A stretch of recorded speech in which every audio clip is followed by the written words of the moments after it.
Assalamu alaikum, this is Zara Shafeen. You're watching Commentary Box PSL Special 2025. So yesterday we witnessed a one-sided game where Islamabad United easily defeated Multan Sultans by 7 wickets on their home ground, and Mohammad Rizwan innings and his captaincy is being criticized by the fans. What went wrong with Rizwan? We'll definitely talk about that. But from now, PSL Festival moves to Lahore, where Lahore Qalandar will face Peshawar Zalmi, and Babar Azam is still struggling with his bat and the poor performance. But will Babar Azam score 100 today? We'll definitely talk about that as well. But BCCI is again bringing politics into cricket. अब उन्होंने क्या कहा है, इस पे भी हम बात करेंगे और गुफ्तगू का आगाज़ मैं करूँगी। मेरे साथ मौजूद हैं cricket analyst Asghar Azeem. Asghar, welcome to the show, hope you are doing great. Thank you. Asghar, कल के मैच से मैं आना चाहूँगी, आपको क्या लगता है कि रिजवान की जो स्लो इनिंग्स थी वही टर्निंग पॉइंट था इस्लामाबाद के लिए? देखिए, हमारे जो एनालिस्ट हैं साजिद खान साहब, वो अक्सर कहते हैं कि रिजवान क्लब क्रिकेट की कप्तानी कर रहे हैं। हाँ। और कल मुझे उनकी बात याद आ रही थी जब रिजवान खेल रहे थे और फिर जब वो फिर कप्तानी कर रहे थे ग्राउंड में, तो मुझे वाकई लगा कि रिजवान अब अपनी कप्तानी के तमाम जोहर जो है वो अपने दिखा चुके हैं। अब उनके पास कोई खुफिया हथियार नहीं है जिसको वो इस्तेमाल करें अपने जहानत से इस अपनी टीम को आगे ले जाने के लिए। चूँकि आपने देखा कि 11वें ओवर तक स्कोर अच्छा चल रहा था, सेंचुरी हो चुकी थी मुल्तान की, लेकिन उसके बाद फिर अचानक 9 ओवर में डाउनफॉल आया और मेरा ख्याल है 68 या 65 रन ही वो बना सके और उनकी टीम विकेट बचाई उन्होंने। लेकिन अब मैं समझता हूं कि इस माहौल में जहां आपको रन की जरूरत हो, तो इस तरह से विकेट बचाकर आप किसी पर एहसान नहीं कर रहे। लेकिन आप नहीं समझते कि जो यासिर का गेम था वो कल रिजवान की वजह से खराब हुआ? Because Yasir was fire in the previous match, लेकिन कल के मैच में अगर हमने देखा कि उनकी कोई परफॉर्मेंस नजर नहीं आई, वो नर्वस थे, वो अंडर प्रेशर थे। क्या वो रिजवान की वजह से ऐसे बिहेव कर रहे थे? देखिए, यासिर ने पहले मैच में 87 रन की शानदार इनिंग खेली थी यकीनी तौर पर, लेकिन वो कल नहीं खेल पाया। आप बिल्कुल सही कह रही कि उनकी बॉडी लैंग्वेज से लग रहा था वो किसी दबाव में है। लेकिन यासिर की कमी उस्मान ने तो पूरी की ना। उस्मान ने 60 प्लस स्कोर किया, लेकिन खुद जो रिजवान है वो वनडे T20 के स्पेशलिस्ट माने जाते हैं, बहुत तेज खेलते हैं वो ऊपर आके। तो कल उनको क्यों ब्रेक लग गया, कल वो क्यों नहीं खेल पाए? और एक वक्त में ऐसा जब लग रहा था कि 200 प्लस स्कोर होगा, तो फिर वो 168 पे क्यों रुका? तो ये सोचने की बात है मैनेजमेंट के लिए भी और खुद रिजवान के लिए भी, चूंकि वो अभी भी पाकिस्तान वनडे टीम के कप्तान तो हैं। उन्हें कम अज कम फ्रेंचाइजर का नहीं तो अपनी कप्तानी के मेयार का ख्याल करना चाहिए और ऐसे परफॉर्मेंस दें कि जिससे लगे कि पाकिस्तान नेशनल टीम का कप्तान जो है मुल्तान सुल्तान का कप्तान है। लेकिन मैंने कल इस्लामाबाद ने बहुत ही शानदार परफॉर्मेंस का मुजाहरा किया। बुरी टीम बनकर वो खेली, एक दूसरे को सपोर्ट करते हुए नजर आए और बड़ी आसानी से 7 और अली तरीन ने भी इस मौके पे ये कहा कि उन्हें लगता है कि उनकी तमाम जो शिकस्तें हैं ना वो पूरी हो चुकी हैं और अब विनिंग स्ट्रीक शुरू होगा। अली तरीन ने जो कहा था कि हम होम ग्राउंड के चैंपियन हैं और हमें होम ग्राउंड पे कोई नहीं हरा सकता, तो वो कल का मैच उनके लिए एक नौशाए दीवार है कि बड़े बॉल से तौबा करें और टीम को सपोर्ट करें, टीम के लिए ऐसे इकदाम करें जिससे उन्हें हौसला अफजाई हो। क्योंकि कल अली तरीन का जो हशर हुआ और जो उनका अंजाम हुआ वो सब ने देखा है। यकीनी तौर पर इस्लामाबाद यूनाइटेड जो है वो अब इतने ज़्यादा यूनाइटेड हो गए हैं कि वो अगले राउंड के लिए बआसानी क्वालिफाई करते हुए नजर आ रहे हैं। अब उन पर कोई हम स्पेसिफिकली मुल्तान सुल्तान की बात कर रहे हैं, अली तरीन की बात कर रहे हैं, तो जो PSL का मॉडल है वो काफ़ी उस पर वोकल है। लेकिन अब एक नया नाम सामने आ गया है चौधरी अयाज साहब का, जो कि US बेस्ड ऑयल टाइकॉन है और वो ख़रीदना चाहते हैं मुल्तान सुल्तान को। क्या आप समझते हैं कि ये PSL के लिए अच्छा है, क्योंकि ग्लोबली इसमें अब इंटरेस्ट लिया जा रहा है? देखिए, जहाँ तक मेरी इतला है अमेरिका से कोई और भी एक टीम खरीदने के लिए तैयार है और अभी तक उसने अपना नाम जाहिर ना करने की बात की है, क्योंकि वो अमेरिकन क्रिकेट में बहुत ज़्यादा एक्टिव है, बड़ा बेस पे उन्होंने बड़ा वहाँ काम किया है और अब वो और उनके साथी चाहते हैं कि पाकिस्तान में भी अपनी एंट्री मारें। लेकिन चौधरी साहब की बात जब आप कर रही हैं तो यकीनी तौर पर ये पाकिस्तान क्रिकेट के लिए अच्छा होगा कि अगर अली तरीन माइनस होते हैं जो और उनके ख्यालात और उनके जवाबात भी ऐसे ही आ रहे हैं कि वो माइनस होना चाहते हैं, तो ठीक ठीक है, कोई ओवरसीज पाकिस्तानी टीम ले और इससे एक अच्छा मोमेंटम बनेगा, क्योंकि इस्लामाबाद यूनाइटेड भी एक ओवरसीज पाकिस्तानी के पास है और आप देख लें कि 3 बार वो चैंपियन बने और वो ज़्यादा मुदाखलत भी नहीं करते इस्लामाबाद की टीम में, और ना ही इस्लामाबाद की टीम पूरे साल कहीं हमें एक्टिव नजर आती है। उसके बावजूद परफॉर्मेंस पर देखा जाए, ग्राउंड पर देखा जाए तो इस्लामाबाद यूनाइटेड ही सबसे आगे नजर अच्छा, आती अभी है। आपने इस्लामाबाद का जिक्र कर दिया क्योंकि उनकी परफॉर्मेंसेस बड़ी ऑसम जा रही हैं और ऐसा तो मुमकिन नहीं है कि हम उनकी बात ना करें। कंसेक्यूटिवली 10 मैचेस जीतते हुए आ रहे हैं। शादाब की अपनी कल 100 विकेटें हो गई हैं, रिजवान की विकेट गोल्डन विकेट उनके लिए साबित हुई है, क्या कहेंगे? देखिए बिल्कुल, शादाब अपने मिशन पे लगे हुए हैं और उनका मिशन है पाकिस्तान टीम की कप्तानी, तो वो पूरी तवज्जो उसकी तरफ है। और जो उनकी फर्स्ट स्पिनर हुए हैं वो पीएसएल के, जब उन्होंने 100 विकेटें मुकम्मल की हैं। इससे आगे देखा जाए तो हसन अली 118 पर हैं और 109 या 106 पर जो है वहाब रियाज है। इसी तरह तो मैं समझता हूँ कि शादाब अपने मिशन पे हैं और उन्होंने अपने ही कप्तान रिजवान की विकेट लेकर अपनी सेंचुरी मुकम्मल की है। तो यकीनी तौर पर इससे शादाब का मोराल भी बुलंद होगा, लेकिन शादाब को कुछ आउट ऑफ वे जाकर करना होगा, कुछ ऐसी इनिंग्स खेलनी होगी, ऐसे विकेटें 3-4 2-3 मैचों में कंटिन्यू लेना होगा जिससे ये साबित हो सके कि वो इन फॉर्म हो रहे हैं या इन फॉर्म हो गए हैं, उन पर एतमाद किया जा सकता है। चूंकि अब तक 3-4 साल की परफॉर्मेंस पे उन पर एतमाद नहीं किया जा सकता, वो पाकिस्तान टीम की कैप्टनसी के लिए मौजूद नहीं है। लेकिन उनका एक मिशन है, उनके ससुर उनके साथ लगे हुए हैं और उनके ससुर ने कुछ ओवरसीज दौरे भी किए हैं, लोगों को हमनवा भी बनाया है, वो भी उनके जो है हमनवा। तो यानी कि आप ये कह रहे हैं कि ससुर और दामाद मिलकर ना फुल लॉबी चलाना चाह रहे हैं, तो इसकी मजीद क्या इनसाइट्स हैं ये भी मैं आपसे लूँगी। फिर बीसीसीआई ने भी कह दिया है कि पाकिस्तान के साथ वो नहीं खेलेंगे, इस पर भी मैं आपकी माहिराना तज़िया लूँगी और आज के मैच पे भी हम गुफ्तगू करेंगे, but right after this break.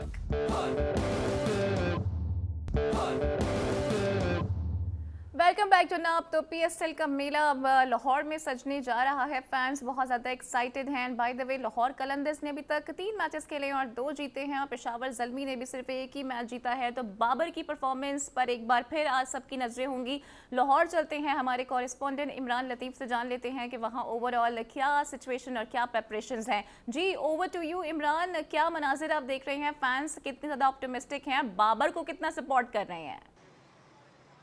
जी बिल्कुल बिल्कुल, लाहौर में अब पीएसएल की रौनकें पहुंच चुकी है। अगर बात करें तो आज पीएसएल का अहम मैच खेला जा रहा है पेशावर ज़ल्मी और लाहौर कलंदर्स के दरमियान। तो आज लाहौर के कज़ाफ़ी स्टेडियम में पहला मैच है। लाहौरियों की ना सिर्फ बड़ी तादाद यहाँ पर लाहौर कलंदर्स को सपोर्ट करने पहुँच रही है, बल्कि दीगर शहरों से पेशावर ज़ल्मी के भी यहाँ पे सपोर्टर्स मौजूद हैं और अपने अपने फेवरेट प्लेयर्स को सपोर्ट कर रहे हैं। और शहरियों को उम्मीद है कि आज लाहौर में 8 बजे अच्छा खासा तगड़ा मुकाबला देखने को मिलेगा। गो कि बाबर परफॉर्म नहीं कर रहा है, मगर उसके शायकीन क्रिकेट हैं, उसके सपोर्टर्स हैं, फ़ैन यहाँ पर मौजूद हैं। उनके तवक्कुआत हैं कि आज कज़ाफ़ी स्टेडियम में जो आज बाबर की फॉर्म रिवाइव होगी, बाबर अच्छा परफॉर्म करेगा। कुछ शायकीन क्रिकेट हमारे साथ मौजूद हैं, उनसे बात करते हैं। कहाँ से आए हैं आप, किस टीम को आप सपोर्ट कर रहे हो? जी, खुशाब से आया हूँ मैं और पेशावर ज़ल्मी को सपोर्ट कर रहे हैं। बाबर आजम जैसे आपको पता है कि पेशावर ज़ल्मी के कैप्टन हैं और हमारे फेवरेट प्लेयर भी हैं, उन्हीं के सपोर्ट के लिए आए हैं। और जिस तरह आपने कहा कि वो परफॉर्म नहीं कर रहे, तो हम पर उम्मीद हैं और उन्हीं को सपोर्ट करना है कि वो फॉर्म में वापस आएँ, स्कोर करें जिस तरह वो पहले कर रहे थे। और इस तरह बाकी प्लेयर्स हैं, यंगस्टर हैं, अली रज़ा हैं, साइम अयूब का कम बैक हुआ है इंजरी से, उनकी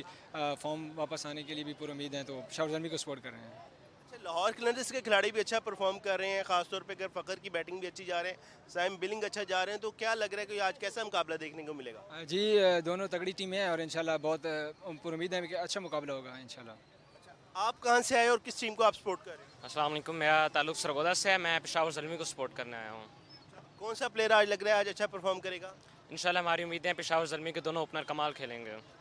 पेशावर ज़ल्मी के बाबर तो फ्लॉप जा रहा है, कोई खास कारकर्दगी नहीं है बाबर की, इसके साथ साथ लाहौर कलंदर्स के जो टॉप ऑर्डर है अच्छा परफॉर्म कर रहा है, इस पर क्या कहेंगे? मैंने हिस्टोरिकली हमेशा पेशावर को सपोर्ट किया। पेशावर ने इस बार अच्छा स्टार्ट नहीं ले सकी, लेकिन मैं कम बैक के लिए हम हमारे पूरे दोस्त अहबाब पूरी उम्मीद हैं पेशावर ज़ल्मी के जितने फ़ैन्स हैं मायूस नहीं हुए, बाबर के फ़ैन्स मायूस नहीं हुए, हम उनके साथ खड़े हैं, हम साइम के साथ खड़े हैं। लाहौर का टॉप ऑर्डर अच्छा है, हम इसीलिए आज ये मैच देखने आए हैं क्योंकि दोनों टीम स्ट्रॉन्ग है और हम अच्छी क्रिकेट एक्सपेक्ट करेंगे। दोनों दोनों टीम स्ट्रॉन्ग हैं और अच्छी क्रिकेट एक्सपेक्ट कर रहे हैं। खुशाब और सरगोदा से पेशावर ज़ल्मी के सपोर्टर्स लाहौर के कदाफी स्टेडियम में पहुंचे और ये सपोर्ट कर रहे हैं बाबर आजम को और पेशावर ज़ल्मी को। इसके साथ साथ ये ख्वाहिश करते हैं कि आज जो साइम अयूब की भी बैटिंग अच्छी होगी। दूसरी जानिब अगर बात करें हम लाहौर कलंदर्स की, तो कदाफी स्टेडियम लाहौर कलंदर्स के बड़े, क्योंकि होम ग्राउंड है, बड़ी तादाद में शायकीन क्रिकेट यहाँ पर मौजूद है। उनको इंतज़ार होगा कि आज धुआंधार बैटिंग हो फ़खर जमान की। उसके साथ साथ नईम से भी उनकी ख्वाहिश है कि नईम भी अच्छा परफॉर्म करे, क्योंकि नईम की परफॉर्मेंस अच्छी नहीं जा रही। इसके साथ साथ इनकी एक्सपेक्टेशंस यही हैं कि शाहीन अफरीदी और हारिस बॉलिंग के मैदान में और ख़ासतौर पर जमान खान अच्छी बॉलिंग करें, ताकि इनको अपनी टीम को कारकर्दगी बेहतर और लाहौर कलंदर्स की कामयाबी में इनका अहम किरदार हो। दूसरी जानिब जैसे कि अब से हमने बात की पेशावर ज़ल्मी के सपोर्टर्स की, तो पेशावर ज़ल्मी के सपोर्टर्स भी बड़ी तादाद में यहाँ पे मौजूद है। अब से तकरीबन कुछ देर बाद लाहौर में ये तगड़ा मुकाबला शुरू होने वाला है। अब यहाँ पर शायकीन क्रिकेट की आमद का भी सिलसिला यहाँ पर जारी। इसके साथ साथ सिक्योरिटी के मौसर इंतजाम किए गए और जो यहाँ पर ख़ास तौर पर जो अपनी अपनी टीम को सपोर्ट करने के लिए यहाँ पर शहरियों के लिए प्ले कार्ड्स और जो बैनर्स की फ़रोख्त का भी सिलसिला जारी है। तो शायकीन क्रिकेट की उम्मीदें हैं कि आज उनके जो फेवरेट प्लेयर्स हैं, ख़ासतौर पे बाबर अच्छा परफॉर्म करे। दूसरी जानिब फ़खर जमान से भी शहरियों की उम्मीदें हैं। तो लाहौरियों के लिए एक अच्छा मैच है और आज तवक्को ये की जा रही कि लाहौर में एक अच्छा तगड़ा मुकाबला होगा लाहौर कलंदर्स और पेशावर ज़ल्मी का। Okay, thank you Imran Latif for joining us. और असगर, जैसे कि आपने सुना कि फैंस की जो स्पिरिट्स हैं बहुत हाई हैं और बाबर से अभी भी लोगों ने बहुत सारी उम्मीदें वाबस्ता कर ली हैं। क्या लगता है बाबर के 100 आज आ रहे हैं असगर? देखिए, सबसे पहले तो लाहौरियों को मुबारक हो, पीएसएल उनके पास आ गया और अब आज से वहाँ आगाज़ हो रहा है। ना सिर्फ आगाज़ हो रहा है बल्कि फाइनल भी कज़ाफी स्टेडियम में ही खेला जाएगा और लाहौरियों में यकीनन इस हवाले से बड़े जोश और जज्बात हैं। वो ग्राउंड भी आ रहे हैं और मुझे उम्मीद है कि ग्राउंड आज भर भी जाएगा। लेकिन जहाँ तक बात है बाबर की, तो बाबर के अपने फैंस भी हैं जो स्टेडियम का रुख कर रहे हैं, जैसे कि इमरान लतीफ़ भी कह रहे थे। बट ये सवाल पैदा होता है कि बाबर आज कोई ऐसी बड़ी इनिंग खेल पाएंगे, अपनी कप्तानी से पेशावर को मैच जितवा पाएंगे, क्योंकि पेशावर के लिए मैच का जीतना भी अहम है और बाबर का एक तसल्ली बख्श बड़ी इनिंग कहना, जिसको T20 की इनिंग कहते हैं, वो बहुत ज़रूरी है। तो बड़ा इम्तहान है आज बाबर के लिए भी और पेशावर ज़ल्मी के लिए भी और पेशावर ज़ल्मी के फ्रेंचाइजर्स के लिए भी कि आया उनकी टीम को इस इवेंट में रहने के लिए ये जीत बहुत ज़रूरी है। जबकि लाहौर को मैं ये कहता हूँ कि जो 2 मैच पहले ही जीते हुए हैं, उनकी पोजीशन थोड़ी बेहतर है। उनका आई थिंक चौथा मैच है ये। नहीं, लेकिन लाहौर भी तो स्ट्रगल कर रहा है ना, specially with their bowling Haris और शाहीन। सबसे बड़ा खतरा तो यही दोनों है मेरे ख्याल से। अगर इन्होंने रन दे दिए तो पेशावर को कुछ करने की जरूरत नहीं पड़ेगी। जी ज़ारा, मैं थके हुए घोड़ों की तरफ ही आ रहा था कि हारिस और शाहीन जो बिल्कुल थके थके से पूरे इवेंट में नजर आ रहे हैं, गो के उनके फ्रेंचाइज बड़ी कोशिश कर रहे हैं कि इनको जेल किया जाए, इनको जो है जला बख्शने के लिए। एक इंडियन बांग्लादेशी प्लेयर भी उनकी टीम में शामिल है, लेकिन उसके बावजूद जो है लाहौर कलंदर उस तरह से रंग में नहीं रंगा जिस तरह से रंग कर उन्होंने 2 बार ये एजाज़ अपने नाम किया था। तो मैं समझता हूं कि लाहौर के बिटर के साथ साथ सबसे बड़ी जिम्मेदारी हारिस रऊफ पे और शाहीन पर है कि आया वो कैसे अपनी टीम को विनिंग स्टैंड पे लेके जाते हैं और उनकी अपनी परफॉर्मेंस क्या होती है। चूंकि जिस तरीके से वो रन के समंदर में न खुद नहाते हैं बल्कि सामने वाली टीम को भी कहते हैं कि आओ बहती गंगा में हाथ धो लो। तो मेरा ख्याल है कि इस चीज़ को रोकना होगा।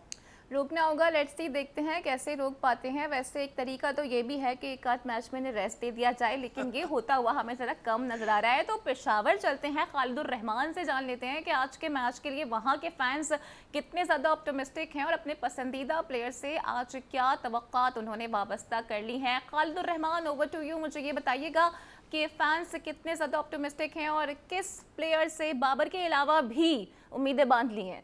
जी बिल्कुल, पीएसएल में आज पेशावर ज़ल्मी और लाहौर कलंदर के माबैन मुकाबला होगा। इस मैच को देखने के लिए पेशावर के शायकीन बेसब्री से इंतजार कर रहे हैं। एक शेरी हमारे साथ मौजूद है, उनसे इस हवाले से बात करने की कोशिश करेंगे। अस्सलाम वालेकुम, ये बताएं कि पेशावर ज़ल्मी का आज लाहौर कलंदर के साथ मैच है, क्या कहेंगे? बिल्कुल ज़बरदस्त मैच है। पेशावर ज़ल्मी, क्योंकि पेशावर का नाम लगा हुआ है इसके साथ, तो हम पेशावर को सपोर्ट करते हैं। बाबर आजम की परफॉर्मेंस बहुत ज़्यादा ड्यू है। बाबर आजम में परफॉर्मेंस करेगा तो पेशावर ज़ल्मी का और भी अच्छा एक इम्प्रेशन होगा। लाहौर कलंदर में भी हमारे फ़खर जमान परफॉर्मेंस करेंगे तो और भी मज़ा आएगा। उनके बुलंदो बाला छक्के देखने हम बहुत शौकीन हैं, लेकिन मेरा जो दिल है वो करता ये है कि पेशावर ज़ल्मी जीते। नहीं, अगर फ़खर जमाना चल जाते हैं तो पेशावर तो मुश्किल में पड़ जाएंगे। बिल्कुल फ़खर जमान ऐसा प्लेयर है कि वो अगर किसी दिन पे अपनी पीक टाइम में आ जाए तो कोई दूसरी टीम उसके लिए कोई मुश्किल नहीं होती। लेकिन हमारे पास भी अच्छे अच्छे बॉलर हैं पेशावर ज़ल्मी के पास, और नो डाउट कि जो अच्छा खेलेगी वो टीम जीतेगी। अच्छा, ये बताएं कि पेशावर ज़ल्मी जो है वो इस वक्त उस फॉर्म में नहीं है, क्या समझते हैं कि आगे चले जाएंगे? अभी तो बहुत मैच पड़े हैं, अभी तो 3 मैच हुए हैं। एक मैच उन्होंने जो मुल्तान सुल्तान से जीते, आपने देखा है, अच्छी परफॉर्मेंस की है। और हमारे पास नया बॉलर है मोहम्मद अली, एक अच्छा जानदार बॉलर हमें मिला है। और मेरा नहीं ख्याल कि ऐसी कोई टीम है जो पेशावर ज़ल्मी को हरा नहीं सकती।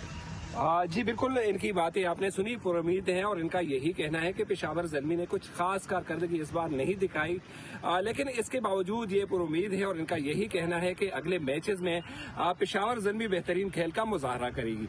जी thank you Khalid for joining us. और असगर, जैसे कि आपने सुना कि पेशावर ज़ल्मी में बाबर के अलावा फैंस को कोई और प्लेयर नज़र नहीं आता है। ये क्या वजह है जो बाबर की स्ट्रेचर एक ऐसा बन गया है कि बस बाबर ही खेलेंगे तो पेशावर ज़ल्मी जीतेगी?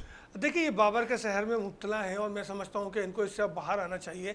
इनकी टीम में और भी प्लेयर मौजूद हैं और ख़ासकर साइम को सपोर्ट करना चाहिए। क्योंकि साइम को सपोर्ट करेंगे तो इनकी टीम में एक नई एनर्जी आपको नज़र आएगी। तो बहरहाल इम्तहान तो है बाबर का भी, पेशावर ज़ल्मी का भी। देखना यही है कि अब ये मामला आगे कैसे चलता है। और चूँकि अब तकरीबन हम ये कह सकते हैं कि एक मरहला PSL के मैचेस का किसी ने 4 किसी ने 5 खेल लिए हैं, तो एक मरहला मुकम्मिल हो गया है। अब जो मरहला शुरू हो रहा है आज से, तो वो बड़ी पॉइंट्स टेबल पर अहमियत की हामिल होगी, क्योंकि इस मरहले में जो टीमें जीतेंगी वही फाइनल 4 में अपनी जगह पक्की कर पाएंगी। ठीक है, ये तो डिसाइड मेरे ख्याल से फिर आज का मैच करेगा, बिकॉज आज का मैच बहुत ज़्यादा इंपॉर्टेंट है। लेकिन कुछ मैं प्लेयर्स की बात भी करना चाहूँगी, जैसे कि शोएब मलिक पे तनकीद हुई और उन्होंने इसका जवाब भी दिया कि भाई आप उन लोगों से जाके पूछें ना, नेशनल टीम में हैं लेकिन परफॉर्म नहीं कर रहे हैं, और मैं तो भी फिट हूँ, मैं तो अभी खेलना चाहता हूँ, खेल के दिखाऊँगा भी। What's your take Asghar? देखिए, शोएब मलिक भाई बहुत ही एहतराम के साथ जब आप चैनल पे बैठ के लाखों रुपए लेके तजिया कर रहे होते हैं और एक तरफ उसी टीम के मेंटोर भी होते हैं, तो ना सिर्फ आप अपनी टीम पे तनकीद कर रहे होते हैं, उनकी एज पे बात कर रहे होते हैं, बल्कि दीगर इशूज़ पे भी आप खुल के बोल रहे होते हैं। लेकिन फिर जब आप खुद उसकी नफ़ी कर रहे होते हैं और 46 ईयर्स की में आप जाकर खुद खेल रहे होते हैं और नौजवान प्लेयर बाहर बैठा होता है, तो फिर वो एक सदमा होता है, एक दुख होता है। क्योंकि नौजवानों को मौका देना पड़ेगा। हम T20 PSL के असल बुनियादी मकसद ही यही था कि हम नए टैलेंट को सामने लाएं, इससे नौजवानों को मौका मिले कि वो हमारी नेशनल टीम के लिए हमें बैकअप मिले। और इस पूरे T20 में सीजन 10 में मुझे अली रजा के अलावा कोई और ऐसा बैकअप नजर नहीं आया, कोई ऐसा खिलाड़ी सामने नजर नहीं आया। लेकिन आप जैसे लोग अगर जगह नहीं छोड़ेंगे तो ये मामला बड़ा संगीन होता जाएगा। तो शायकीन क्रिकेट की तनकीद को आप पॉजिटिव लें और अपनी जगह छोड़ें, बस आराम करें। बहुत खेल ली, कितना खेलेंगे आप? बाकी खेलना है तो आप डोमेस्टिक क्रिकेट खेलते रहें, अब मजीद खेलना है तो यहाँ दुनिया भर की लीग खेलते रहें, लेकिन पाकिस्तान सुपर लीग को तो बख्श दें। ये तो हमारे नौजवानों की अमानत है, तो ये अमानत उन तक लौटा दें। बिल्कुल आपने सही कहा। और यंगर टैलेंट को अगर यहाँ मौका नहीं मिलेगा, वो यहाँ परफॉर्म नहीं करेंगे, तो फिर किस लेवल पे जाके, किस स्टेज पे जाके वो अपनी परफॉर्मेंस को दिखाएंगे। लेकिन कल के मैच में हमने देखा कुछ कंट्रोवर्सी हुई ना। कॉलिन मंरो ने इशारा किया इफ्तिखार को चेकिंग कर रहे हैं, फिर इफ्तिखार गुस्से में आ गए, वो अंपायर के पास चले गए, उधर से रिजवान भी आ गए, तो एक हीटेड डिस्कशन हमें वहाँ नजर आई। देखिए, जब खेल में गर्मा गर्मी हो तो ये सूरत हाल तो होती रहती है। और ये अच्छा है कि एम्पायर ने इसमें मुदाखलत की, लेकिन रिजवान को नहीं बोलना चाहिए था। रिजवान को चाहिए था कि वो अपनी प्लेयर को समझा के मामले को रफा दफा कर देते। लेकिन खैर मामला बड़ा नहीं, मेरे ख्याल से कोई रिपोर्ट भी नहीं हुई है और कोई जुर्माना वगैरह की भी चीज़ सामने नहीं आई है। तो इसका मतलब ये है कि कोड ऑफ कंडक्ट की जो खिलाफ वर्जी वो हुई भी है तो माइनर से हुई है या फिर हुई नहीं है। यही वजह कि इसको इतना सीरियस नहीं लिया गया। लेकिन वह ऐसी सूरत हाल पैदा नहीं होनी चाहिए। और लेकिन अगर हम खेल के स्पीड को देखते हैं, सूरत हाल को देखते हैं, तो ऐसा तो होता रहता है। ऐसा होता रहता है, लेकिन वैसे ऐसा नहीं होना चाहिए, क्योंकि आपका इमेज भी ख़राब होता है, फिर बिला वजह की कंट्रोवर्सी भी बन जाती है। And by the way controversy तो पहले ही बहुत सारी बन चुकी है, because BCCI has said that they will not play with Pakistan. उन्होंने ये भी कहा है कि जो उनकी ICC में पार्टिसिपेशन है, हम उसको भी रिव्यू करने जा रहे हैं। डिप्लोमेटिक टाइज वैसे भी वो कुछ डाउनग्रेड कर चुके हैं, अभी जो रीसेंट इंसिडेंट हुआ है पहलगाम वाला। लेकिन मेरे ख्याल से क्रिकेट और पॉलिटिक्स को अलग रखना चाहिए, तो हम इस पे भी बात करेंगे, but right after this break.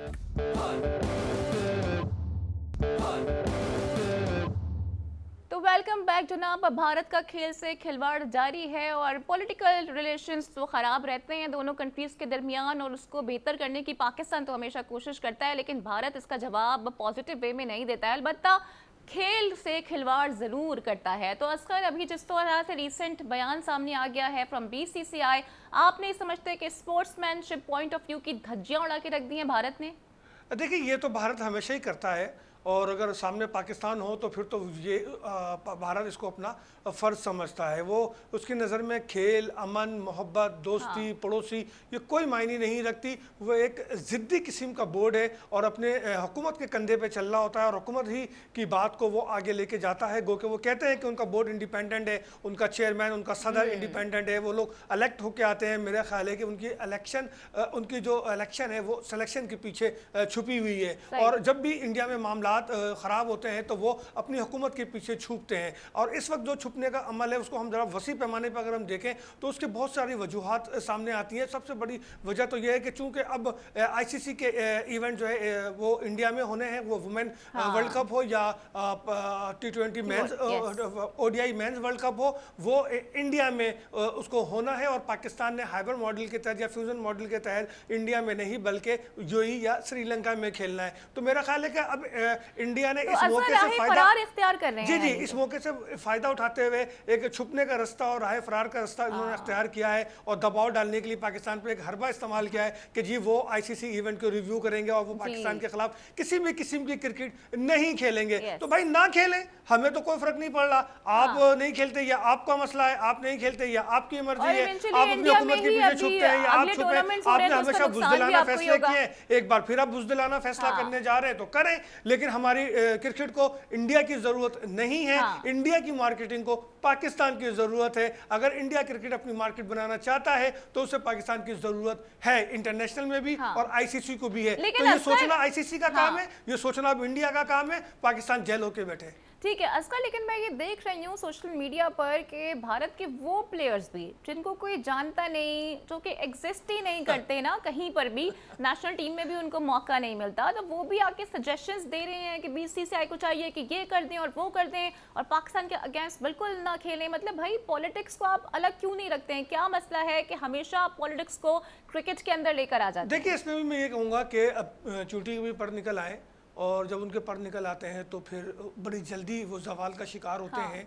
ये जिन प्लेयर की आप बात कर रही हैं वो उनके IPL में इन है, और IPL का एक उसको कहते हैं ना एरा गैरा नत्तू खैरा, तो अब वो अपनी ज़बान इसलिए खोल लें, जोश है ये। नहीं IPL वो इसलिए अपनी ज़बान खोल लें कि शायद उनके चीफ सेलेक्टर जो इंडियन उन पर नज़र पड़ जाए और इस जज्बात के तुरबर एहतराम से वो उन्हें इंडियन टीम में ले लें। तो भाई ऐसा कुछ नहीं है, आप खुशामद करना बंद करें, अपनी ज़बान को लगाम दें। ऐसा कुछ भी नहीं है जो आप कह रहे हैं आपको नहीं ना खेलें, हमें भी कोई परवाह नहीं है। और हमारे भी सीनियर क्रिकेटर ये बात वाज़ेह तौर पे कहते हैं कि हमें इंडियन क्रिकेट की ज़रूरत नहीं है कि हम उसके साथ खेलें। उन्हें खेलना हो तो खेलें, नहीं खेलना हो तो ना खेलें। लेकिन इस तरह की बात करके आप जो है ताल्लुकात को मजीद जो है आग लगाने से बेहतर ये है कि अपनी ज़बान को बंद रखें। भारत के एक बड़े रिनाउंड जर्नलिस्ट हैं, अभी रिसेंट टाइम में पाकिस्तान भी आए थे, विजिट करके गए चैंपियंस ट्रॉफी में। उस वक्त जी उनका स्टांस था, वो कसीदे पढ़ रहे थे पाकिस्तान को। उन्होंने कहा कि इंडियन टीम को जी पाकिस्तान ज़रूर आना चाहिए था, बड़ा इंपॉर्टेंट इवेंट उन्होंने मिस कर दिया। अब मैं देख रही हूँ इस इंसिडेंट के बाद पहलगाम वाले वो ये कह रहे हैं कि भाई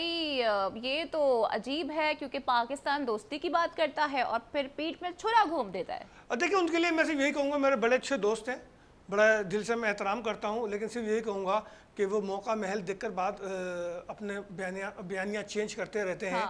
यानी अगर मैं ये कहूँ कि वक्त ज़वाल है, कौवा भी हलाल है, तो वो उसके ऊपर फिट बैठता है। तो आप क्या मतलब इस पे स्टांस पाकिस्तान को क्या लेना चाहिए? क्योंकि मोहसिन नकवी साहब तो बता चुके हैं कि अभी जो वुमेन्स इवेंट हो रहा है इंडिया में, हम वहाँ पर नहीं जा रहे हैं। तो आप नहीं समझते कि इस मौके पर PCB को भी आके एक फर्म किस्म का स्टैंड लेना चाहिए? देखिए, PCB ने बिल्कुल स्टैंड लिया है। मोहसिन नकवी तो 2-3 दिन पहले ही ये कह चुके हैं कि वो वुमेन टीम को इंडिया नहीं भेजेंगे। और हमने उस वक्त भी इस बात को वेलकम किया था और कहा था बिल्कुल सही ये असूली फैसला है। और अब भी हम यही कहते हैं कि पाकिस्तान क्रिकेट बोर्ड अपने स्टैंड पर मौजूद रहें। कोई ज़रूरत नहीं है पाकिस्तान टीम को वहाँ भेजने की या वहाँ खेलने की। हम मोहसिन नकवी को बिल्कुल इस मामले पर सपोर्ट करेंगे क्योंकि ये हमारी इज्जत वक़ार का मामला है। हम पे बेबुनियाद इल्ज़ामात लगाए जा रहे हैं जो कि इंतहाई घटियापन है। हम नहीं समझते कि इंडिया को खेल के मामले में इस तरह की कोई पॉलिसी अपनानी चाहिए, लेकिन हम ये भी ज़रूर कहेंगे कि हम तो एक वक्त से देखते आ रहे हैं, अपने बचपने से देखते आ रहे हैं कि इंडिया इस तरह की हरकतें करता रहा है। आपको याद होगा ये सब चीज़ें उस वक्त बामे उरूज पर पहुंची जब 7 मैचों की शिकस्त के बाद ऑस्ट्रेलेशिया कप में 18 अप्रैल को जावेद मियांदाद ने धूल चटाई और इंडिया वो मैच हारा। तो उस मैच का इतना प्रेशर लिया तो उसके बाद इंडिया ने 30 में से 24 मैच में शिकस्त खाई पाकिस्तान के अगेंस्ट। तो वो धूल आज तक इंडिया चाट रहा है और उसी धूल की वजह से वो सारे ड्रामे करता है कि ऐसा नहीं पाकिस्तान विक्ट्री स्टैंड पर आ जाए तो उन्हें उनके बॉलर उनके बिटर्स को जो है एक बार फिर जवाल पे जाना पड़ जाए और उन्हें वो जो छट्टी का दूध याद आ जाए। तो भाई अगर कंटिन्यू खेलते रहोगे ना तो इससे आपकी भी क्रिकेट अच्छी होगी और हमारे लड़कों की भी क्रिकेट अच्छी होगी। मैं एक चीज ऐड करना चाहूंगी कि पाकिस्तान पे तो फॉल्स एलिगेशन लगा देते हैं लेकिन खुद इन्वेस्टिगेट नहीं कर पा रहे हैं कि उनके हेड कोच गौतम गंभीर को किसने धमकियां दी हैं जान से मार देने की। बिल्कुल देखिए जब ज़ैनब के साथ वाक़या हुआ था लास्ट वर्ल्ड कप में इंडिया में तो उन्हें तो लॉकअप में कर दिया गया था और थाने में बिठा दिया गया था। फौरी तौर पर उन्हें वापस जाने के लिए कह दिया गया था। उन्हें भी जान से मारने की धमकी दी गई थी। तो अब Indian cricket board, Indian police वो बताए कि वो गौतम के साथ क्या कर रहे हैं, वो गौतम को कैसे तहफ़्फ़ुज़ देंगे। गौतम को तो अपनों से खतरा है भाई, अपनों से तो पहले बच जाओ, पहले अपने आप को तो बचा लो, फिर किसी और की बात करना, फिर पाकिस्तान की तरफ आना। तो मेरा ख्याल है कि इंडिया इस वक्त बहुत ज़्यादा मुश्किल में है और वो अपने फैसलों से, अपने ऐलानात से अपनी मुश्किलात में इजाफा कर रहा है और इसी इजाफे के चक्कर में वो ज़मीबूस हो जाएगा। So India better need to get a fair investigation और उसके बाद फिर वो फैसले लें और देखें कि उन्हें क्या करना है। क्रिकेट का बाइकॉट करके पाकिस्तान के साथ आईसीसी बाइकॉट करे, जरा आईसीसी जो है बाइकॉट करे, क्रिकेट के एफआईएच साथ जो है वो इंडिया का बाइकॉट कुछ करे। हासिल हुसूल बिल्कुल भी नहीं होने वाला है। तो this is all from here today. Asghar मेरे साथ मौजूद थे। Asghar thank you for joining us. इसके साथ ही प्रोग्राम का वक्त भी अपने नाम को पहुंचता है। मुझे दीजिए इजाजत, कल होगी आपसे फिर मुलाकात, same time same place. Till then take care, Allah हाफिज।